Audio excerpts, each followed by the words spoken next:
आज हम देखेंगे लैंग्वेज अक्रॉस द करिकुलम क्या होता है और reading and reflecting on Texas का मतलब क्या होता है। तो चलिए पहले देखते हैं लैंग्वेज अक्रॉस करिकुलम क्या होता है। तो लैंग्वेज अक्रॉस करिकुलम का मतलब है कि भाषा सिर्फ हिंदी या अंग्रेजी विषयों तक सीमित नहीं है, बल्कि यह हर विषय में निहित है, चाहे वह गणित हो, विज्ञान हो या इतिहास।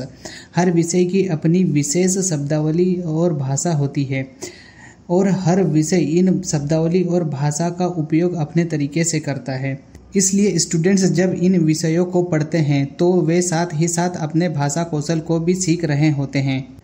और लैंग्वेज अक्रॉस करिकुलम को हम जनरल वे में language through out the curriculum भी कह सकते हैं, क्योंकि through out, all over and across in तीनों का मतलब होता है पूरे क्षेत्र में।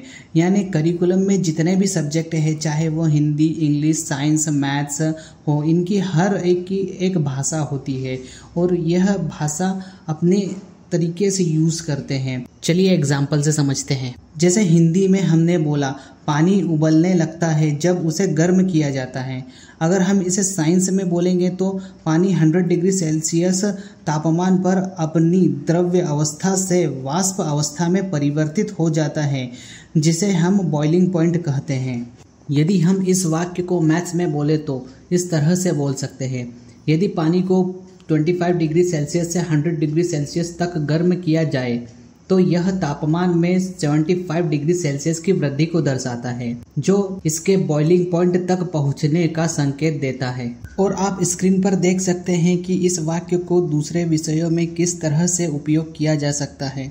तो अब आप समझ गए होंगे कि लैंग्वेज अक्रॉस द करिकुलम क्या होता है और इसमें अक्रॉस वर्ड का क्यों यूज़ किया गया है। तो चलिए अब आगे बढ़ते हैं और समझते हैं reading and reflecting on Texas का मतलब क्या होता है। रीडिंग का मतलब तो आप सब जानते हैं, पढ़ना, और रिफ्लेक्टिंग का मतलब यहाँ परावर्तन से नहीं है, बल्कि रिफ्लेक्टिंग डीप अंडरस्टैंडिंग यानी गहन चिंतन को दर्शाता है।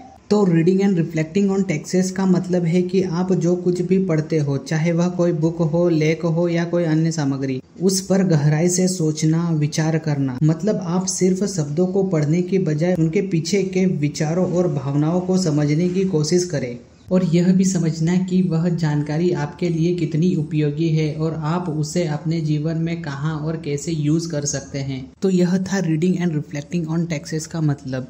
आई होप आप समझ गए होंगे कि language across the curriculum and reading and reflecting on the Texas का मतलब क्या है। अगर आपको यह वीडियो अच्छा लगा तो मेरे चैनल को सब्सक्राइब करना ना भूलें।